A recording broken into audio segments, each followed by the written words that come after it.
everyone, welcome to another episode of Arena Talks. Today we will talk about Ghostbusters and my guest today is Ian Swift.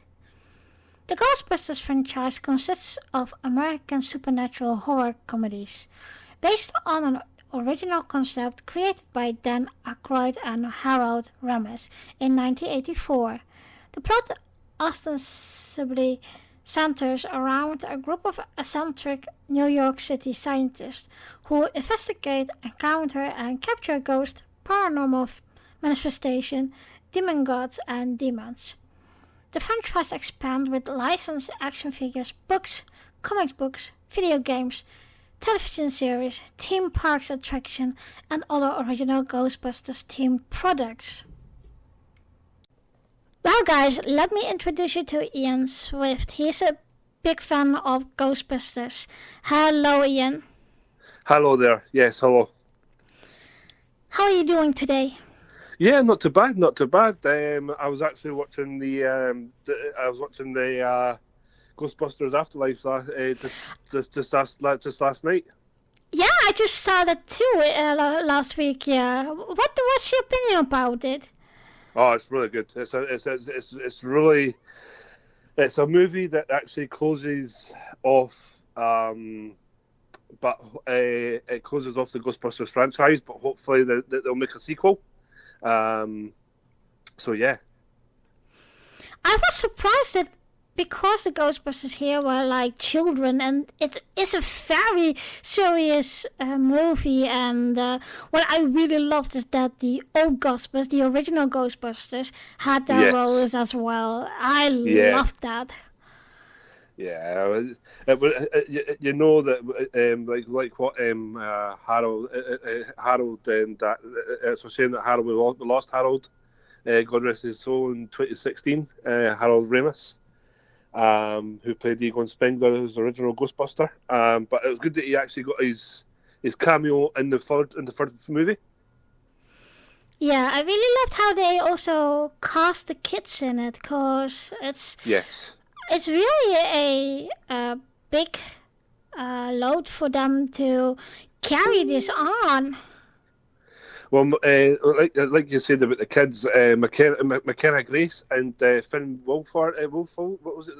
Is it Finn Wolfhard? Is it? It plays the laddie, him from Stranger Things. They had the background of how the third film was going to be, and they knew that they two were going to be Egon's relatives. But when they got cast, nobody knew who they were going to be and who they were going to be as in the movie. So that was a great thing to have they two as Egon's relatives. Mm-hmm. So, what do you think of the storyline wise of for that the movie? for the Ghostbusters in general, or the Ghostbusters Afterlife? The movie Afterlife. Yeah.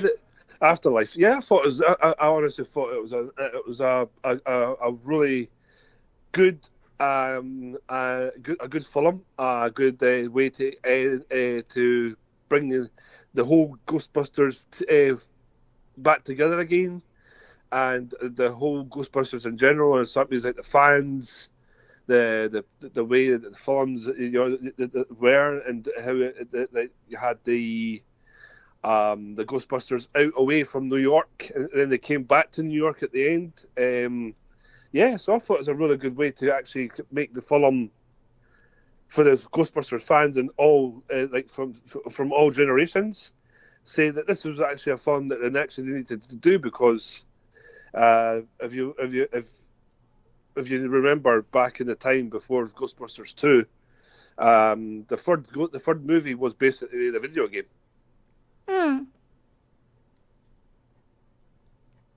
Yeah. So do you think that this will be the last Ghostbusters movie, or? I don't think so. I think there'll be, what's his name? Dan Aykroyd himself has actually said that he wants to have another 3 Ghostbusters films tied in from the Afterlife movie. So he wants to make another 3, or possibly another 2 after this one. So he has said that Ernie Hudson and himself have got the movie script and plan on what they want to do. And I think that I've got a thing right here in front of me from that you could actually buy online. It's a poster for the next movie, and the movie is going to be called Ghostbusters 4, and I think it's going to be called Firehouse. Oh, okay. I haven't. Yeah. Because apparently the next sequel is going to be returning back to New York. And if you've seen the Ernie Hudson wants the film to be felt back into the neighborhood in New York again, and set back at Hook and Ladder 8, which is the home for the Ghostbusters in Lower Manhattan, and we'll see what we'll see. But I've got a funny feeling that this will not be the end. I think it will be the film. The film will go on for at least another one or another two possible movies after the next one that's coming out. Okay. So how did it start with you that you were so lyrics about the Ghostbusters? Well, it all started for me when I was well, this is going to be a laugh to you, but I was I think I was I didn't see the first Ghostbusters movie until it came out on VHS in 1986 or 87. Because the Ghostbusters 1 got released in 84, if I'm right in saying, and then Ghostbusters 2 got released in 86. So it's like 4 years apart from the first movie, the first two movies. So I saw the second one, and I saw the first one on VHS, and I was like, wow, this is amazing.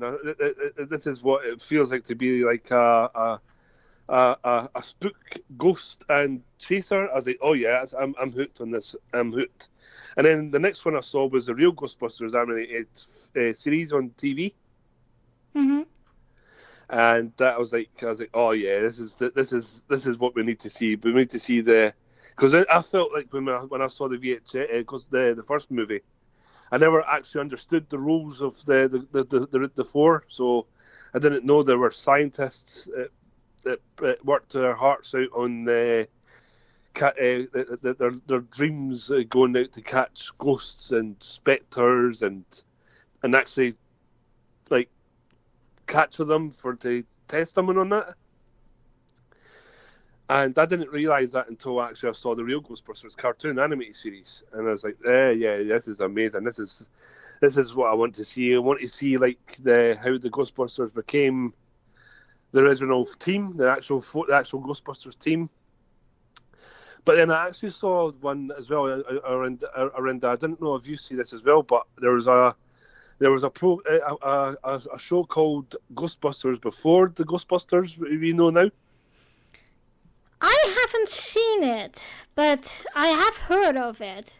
Yes, so basically the Ghostbusters team is compressed of a gorilla. I don't know what that's all about. A guy who wears a top hat, and two other people, but that was basically the first Ghostbusters. And then the Ghostbusters we know of now, Peter Venkman, Egon Spengler, Ray Stantz, and Winston Zeddemore, all came from Dan Aykroyd's vision of a scientific team of I don't remember if I'm right in saying that they're actually from a university in New York, but Ray and Peter were the two that created the Ghostbusters, but it was actually Ray Stantz who actually thought of it. And sorry if I'm dragging on here, but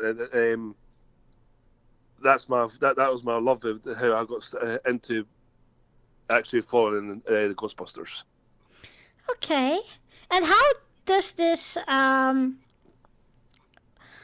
Are you only watching the movies, or are you cosplaying, or do you collect merchandise? I think. I do collect merchandise, but I've not got much Ghostbusters stuff there because with me being a fan of Star Trek, all my things that I've got just now are just basically like all from like Star Trek. So I've got Star Trek from TOS, but away for that. I've got I have got some Ghostbusters toys, some Ghostbusters figurines. I've got the original 4. I bought the original 4 from the Egamos website when it was still in process. Yeah. So I've got the 4 and a 4-pack on stands.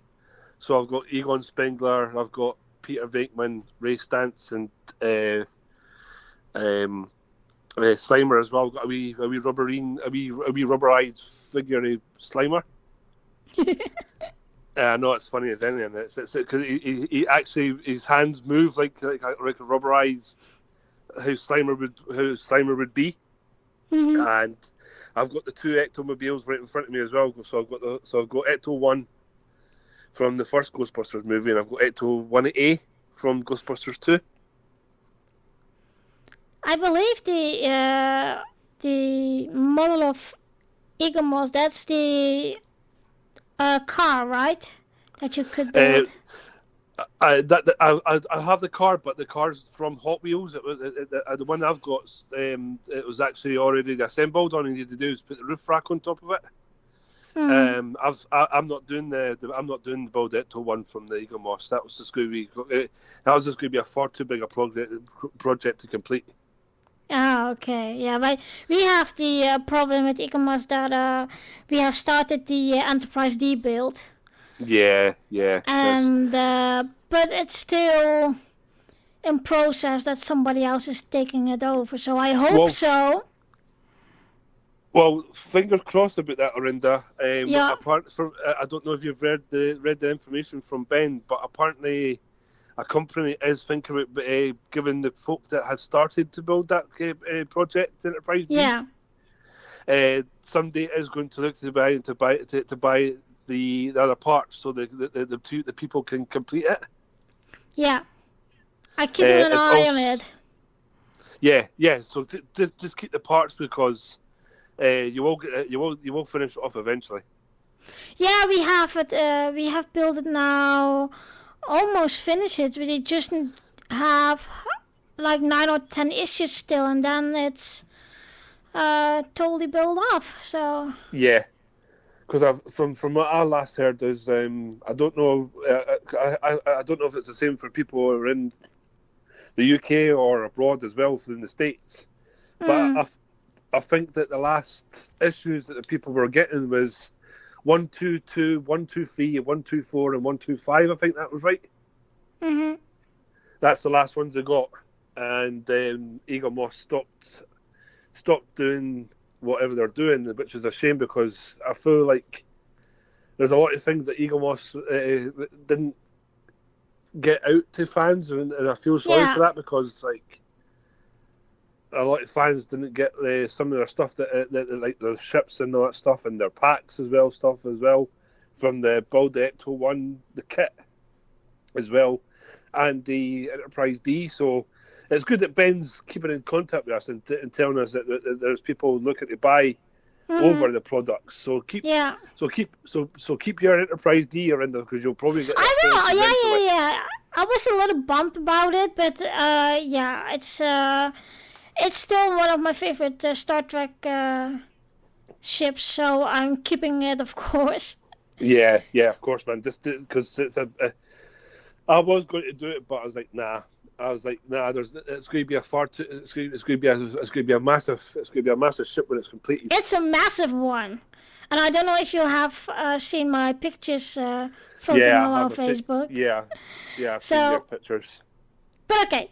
Let's go back to the Ghostbusters. Yeah, okay, yeah. Mm-hmm. So there is another movie out of the Ghostbusters, but then the roles are turned around and instead of men, women are the Ghostbusters. Yes, that's right, yeah. Mm-hmm. Answer the call. How did you experience that movie? Yeah, I watched it. Did you like it, or? Yeah, I thought it was funny. I know it was something. I noticed something different compared to what we were used to from seeing, but because the we being still Ghostbusters, I said, Tim, I'm going to give this film a chance I'm going to give this movie a chance to see what actually happens, and I quite enjoyed it. I went to see it in the cinema, and I came and I says, wow, that actually did feel like a Ghostbusters film, and I was like, I know the car was different, and I know the uniforms, and it was going into the times of up to date how it was now. But no, I quite enjoyed it. I thought it was a really good movie at first to go and witness, to go and see, and I feel like it's. I know it's not the original team, but it's the ladies, and I quite enjoyed it. I have to say, I quite enjoyed it. Yeah, me too. It was really funny, as you say, and I know it's a little bit different than the originals. I do think this is a story of nowadays in the way of a modern story, and I do think it's very funny how they did it, of turning the roles around, and especially when Chris Hemsworth played the secretary. Yeah. I was thinking, oh my god, this is hilarious. Yeah. And the one thing that made me laugh about Chris Hemsworth has been, you see him with glasses and he's not got any lenses, and he puts his eyes and he pokes his eye. Yeah. Laugh. Yeah. It's like normally he plays always the good and a god roles in movies like Thor, and now he just played a silly, stupid receptionist, and who was affected by ghosts. Well, it is funny. Yeah, it's a really good film. I have to say, like, for I know that a lot of fans were saying it's nothing to do with Ghostbusters. So what? It's a Ghostbusters movie. And it's a Ghostbusters franchise. Well, it's not part of the canon, which is a wee bit of a shame, because that's what that the girl was saying that played Betty. Is it what's her the colour girl? She was saying that she felt a wee bit ashamed that it's not being part of the canon now. Well, I do think it's a good concept, because normally we always say, okay, men will always play those roles of leaders, exactly. and now the women are stepping up and saying, okay, we have this and this qualities, and we're going to go ghost hunting. So yes. I do think it's very it's not even a parody or whatever on the originals, but it is very it's light-sided for the movies, I guess. Although I must say the originals were also funny. Yeah, definitely. Yeah, I totally agree. But no, Ghostbusters, the Ghostbusters, Answer the Call, I quite enjoyed it. I thought it was, I liked how it actually had at the start of the film, it had the Ray Parker Jr. Ghostbusters theme, and at the end of the film, it had the Ghostbusters like remixed version of the theme, which was awesome. Yeah, I think that is one of the famous intro themes of movies that you say, oh, that's Ghostbusters. Yeah, and I thought, but because I remember somewhere from a documentary, I can't remember which one, but they say that the musician who made the intro theme, it was just started as a joke. And then he went writing and he put music on it, and the movie producer of director was very he found it very great, so that's why they used his song as the intro theme. Yeah, exactly. Yeah, you're spot on. I mean, like when I remember when I went to see the film in the cinema, I wasn't expecting to hear the film because the theme, because the part that I heard that when I was going to go into the theatres, they were not going to have the Ghostbusters theme. for that movie. And then when the film started, and you saw I think you saw the city of New York in the background, and you saw like a university, and you see Erin Gilbert walking up to the university, and it says, "But there's something strange." I was like, "Oh yes, it's got the Ghostbusters theme." I was like, "Oh, brilliant, man, brilliant," which is cool. I don't know if you do. Are you going to conventions or Comic Cons? I do go to some conventions. I went to. I went one actually just not long ago here in Edinburgh. Just by local for me. It wasn't anything big or anything like that. It was just like a sci-fi comic con that we have here. We hold here in Edinburgh every October. Yeah.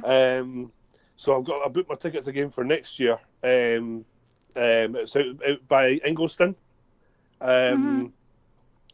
It's next to the airport here in Edinburgh, and it's really a nice place to go and meet friends and people and people you've not met before. And talking to which, the Comic Con, there was a team from Glasgow that actually supports Ghostbusters, and they actually dressed up in full gear, and they had the Ghostbusters flight suits, proton packs, and boots. And I asked them, I said, "That's really cool." And they says, "Well, if you ever want to look to support to join or support us, there's a place on Facebook. It's called the Scottish Ghostbusters Faction or something. It's called." And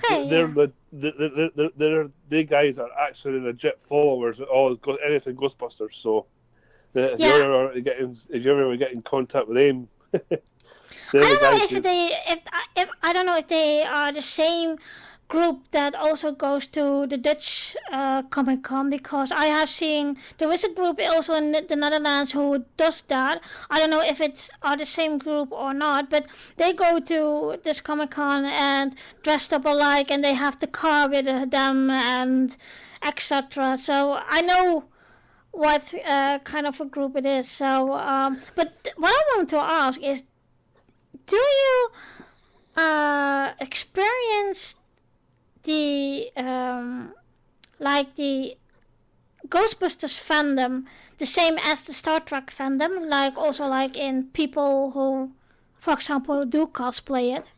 Yeah. Well, Arinda, that's what when I saw you doing this, when I saw you on Facebook doing this thing, you're looking for people to talk about Ghostbusters and that.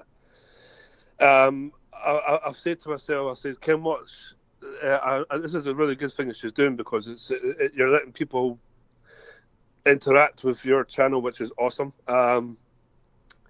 But I want to. The only thing I want to say is I want to get more involved in Ghostbusters, but because I do more such things as Star Trek and sci-fi, I don't get much chance to do what I want to do with Ghostbusters than I do with Star Trek. So yeah.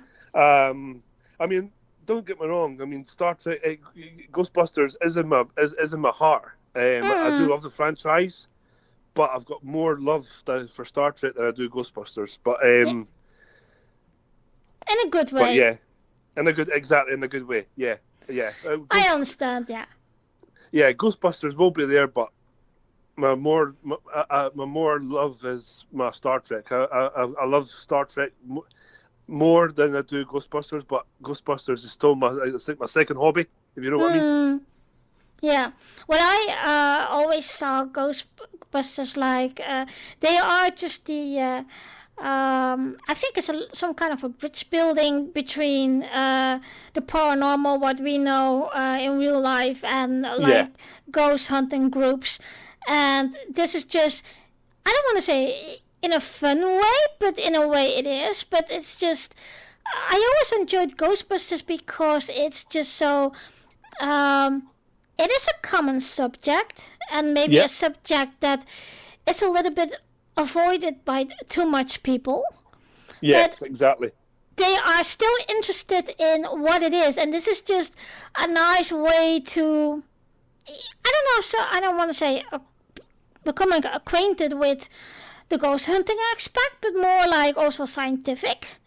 Yes. And there are some really good ghost hunting things that you can buy or make. There are some really good ones, and also some companies here in the UK and in Scotland, and so I think it's in one way it's in a big more aspect of getting acquainted with, okay, what is ghost hunting really? Exactly. Yeah. Exactly. Exactly. Where do you start? I mean, do you actually have to have one of your own little PKE meters and go around and have like to see to see if you can find a ghost or not? But no, I mean like no, Arinda. I mean like I do love. You say Ghostbusters will be in my heart. If I didn't watch the films, then I wouldn't call myself as a follower or a fan. But I do love the Ghostbusters. I mean, it's brought me through my childhood. It's brought me through like tough times watching the films as well. It makes me feel relaxed when I get bored, or if there's nothing to do. I just watch some Ghostbusters and it makes me calm. But yeah, I think Ghostbusters is also sorry, I'm going to translate this a little bit in too much thinking of Dutch, because I'm still thinking Dutch and translate it in English. So it's like a low threshold for everyone to watch this, and because it is also comical and very funny, and but also it's a very serious subject. Oh yeah, definitely. Yeah, I mean, like there's a couple of things that makes me when I think about Ghostbusters, it makes me laugh at some of the scenes that because Bill Murray. I mean, like Bill Murray. We all know Bill Murray is a funny typical guy, and he acts like he actually acts like Peter Venkman does in the cartoon version of the Ghostbusters. Mm-hmm. So like, there's a scene in the first movie where he goes to the Cedric Hotel with the three of them, Egon, Ray, and Peter, and they're going to chase after Slimer, and he's like, it's great, it's actual physical contact. Can you move? Yeah. And they go and chase. They go and get to find Venkman on the phone. It's like, he slid me. So, do you have any favorite characters and why? Well, I've got two favorite characters. My favorite one is Peter Venkman because it feels like, and the reason why I like Peter Venkman is because he's a guy. It's a guy like it's like he goes and doesn't believe in ghosts. Mm-hmm. But when he sees them, he's like, okay, so this is happening. And my other one is Egon Spengler. I've always had a thing for Egon. The reason why is because he's like the person. It shows that he's there for the belief of the Ghostbusters. He's there to make the Ghostbusters feel calm and collected, and he's the main guy that knows the spiritualization of the ghosts as well. So yeah, they're my two favourites, Egon and Peter Venkman. Okay, nice. I had another one question, but what is your expectation for the next movie?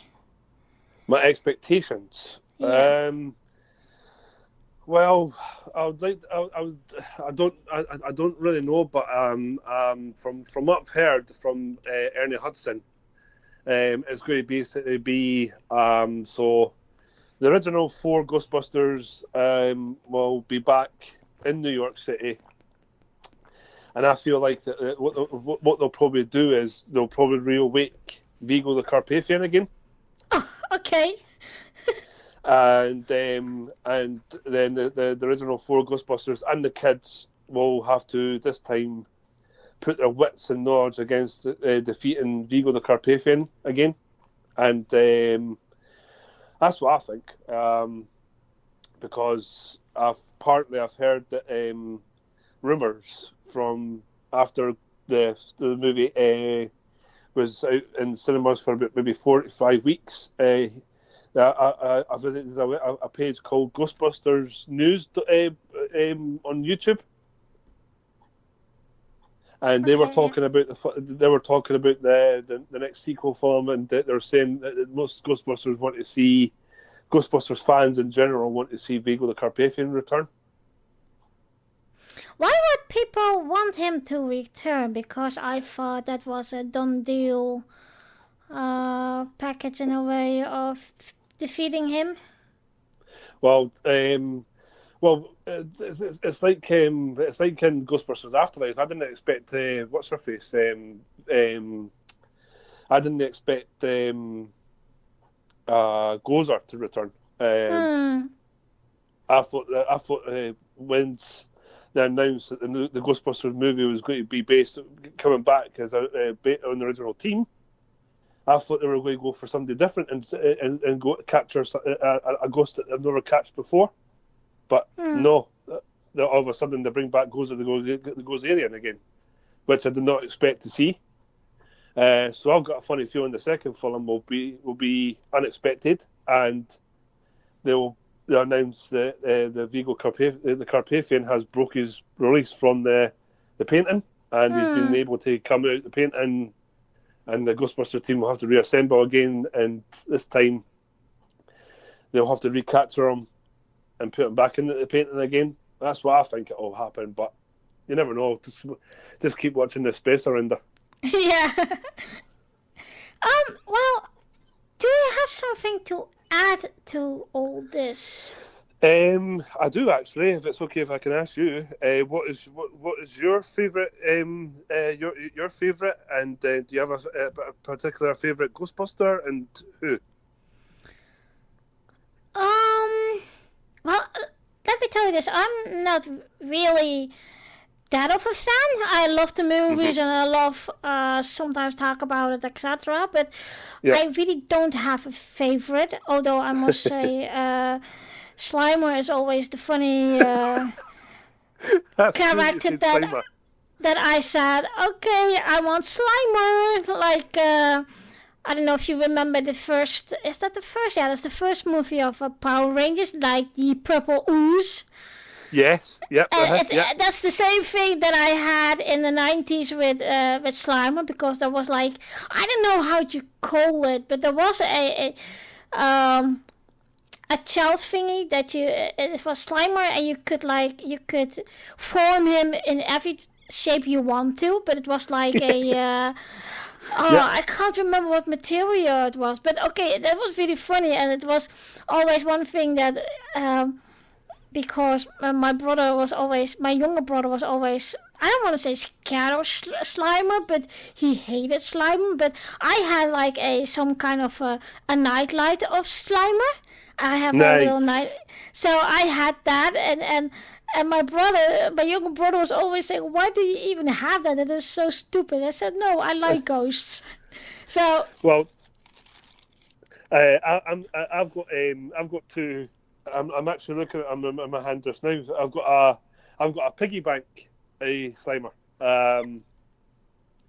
So you can actually put money in the back of him, and he rattles and he glows in the dark. So like when if you shine like a ULB torch on him, and you leave him to you switch the light off for a bit, he glows in the dark. So he goes all green like you see him in the Ghostbusters movie. Oh, that's cool. It's brilliant, like. I don't know.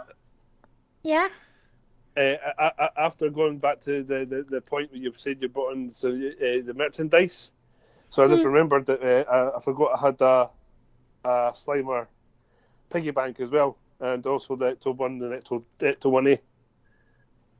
Yeah, I don't know if you know this program on a series program on Netflix, and that calls The Toys of Us, and they are talking about a franchise each episode. And I thought they had made one of Ghostbusters as well. And Hmm. it's very funny to see how much merchandise there is, and in how of quality it is, etc. So I think, do you think the merchandise of the franchise is that big that there are a lot of and still popular is on the people? Well, that's a really good question, Arinda, because funny enough, I don't think the Ghostbusters toys franchise has died. There's still some Ghostbusters action figures still kicking around. As I said, you can still buy the Eagle Moss pack as well, because I've seen them in HMV here as well, and I've seen them online as well. So the Ghostbusters is still kicking around, but I've heard that they're re-releasing the Kenna Ghostbusters lines. So they're going to re-reduce the firehouse, which had the spinning pole, and you could put your figure onto the pole, and the figure would just come down the pole like it's swinging around the pole. You could actually get the Kenna Ecto 1, and you could put all your figures in there. So yeah, I think the Ghostbuster franchise has still got a really good toy line, and it was going for a wee bit. It will go on as much as the Ghostbusters do get made. You will see Ghostbusters toys come out.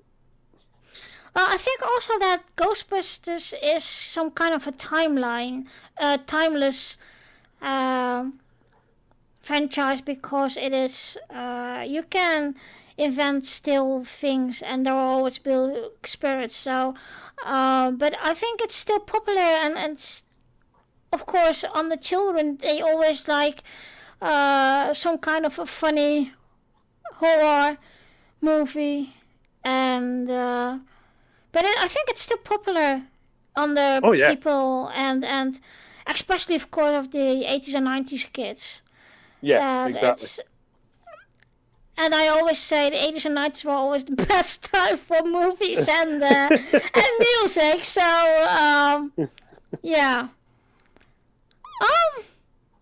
Yeah. Well, is there anything more you'd like to share, or? No, I'm quite happy from what's been said today and what you've done, and I really thank you for your time, for giving me a call and let me be a part of your Ghostbusters talk, and I really enjoyed it. Thank you. Yeah, you're welcome. I loved it. I liked it too. It's just like I said, it's maybe one of my geek things, but yeah, I always love those old series and movies, and yeah, it's something that I guess it's well still always alive, because it isn't like I said, Ghostbusters is timeless, and oh yeah, definitely, and you can go everywhere with it. And I'm thinking now, what about a Ghostbusters and Star Trek crossover? Yeah, I've heard that so many times. As well. I've heard that producers saying that they want to introduce a Ghostbusters Star Trek crossover. Yeah, but also like with the time travel shenanigans, and just in the way of it's in one way. I don't want to say you can compare them to each other, but it would be an interesting crossover. Oh yeah, it would be really interesting, because like you could just imagine the Ghostbusters just appearing on Space Dock, or appearing on Starbase Starbase 001, and just opening fire upon an alien that you've never seen before. Yeah, or the other way around, that a crew go back to time, and they landed up in New York, and they meet the Ghostbusters. Yeah, that would be amazing. I can imagine that. Yeah, that'd be cool. Well, Ian, thank you very much for joining me. Mate, around that, that's no problem. And also, you do know me as a Scottish Trekkie on YouTube, so... Yeah, so guys, if you like to see his videos, he's on YouTube. I have subscribed myself, and just have a take a look, and who knows what you find out. And once again, Ian, thank you. No worries, Arinda. Thank you, and thank you much for the time for the chat, which is really cool. And hopefully, I can get to do some more later on in the future with your content. Yeah, I love to. It's we will see if there is another subject you'd like to talk about. I think Star Trek will be above you in your list. Well, it's just a shame that somebody got to Star Trek before me, and I would have loved to have talked about Star Trek. But when I saw the Ghostbusters, I was like, "Oh, I'll hop on chance to see if she can get me to do that." And here I am, talking to you right now. Yeah, well, that's great. It was nice talking to you. No, Rhonda, thank you very much indeed, and I will catch you later on. Dear listeners, thank you for listening, and join me in 2 weeks for a new episode of Arena Talks. The next episode is about Top Gun Maverick. You can listen, subscribe, and comment to Arena Talks on the YouTube channel or join the Facebook group. I also like to tell you about my other podcast called Girl Stuck in Trek. Girl Stuck in Trek is a podcast hosted by 2 female trekkers who will recap every 2 weeks an episode of Star Trek, starting with TNG. All the episodes will be recapping in chronologically following. Girl Stuck in Trek is also to listen, follow, and subscribe on Anchor, Google Podcast, Spotify, Amazon Music, or on your favorite podcast app. We also have a Facebook group and a YouTube channel. Every 10th episode will be a video episode, so you guys can see us when we talk about the episode. If you'd like to comment on the episode or talk with us about the Star Trek episode we just recapped, you can reach out on the Facebook group or the YouTube channel. I also have a new YouTube channel called #LittleDutchie. On this channel, I will react on typical UK things and will explain typical Dutch things. So join and subscribe to my channel to have some fun and get some more knowledge of my Dutch and Indonesian heritage. I will see you in 2 weeks.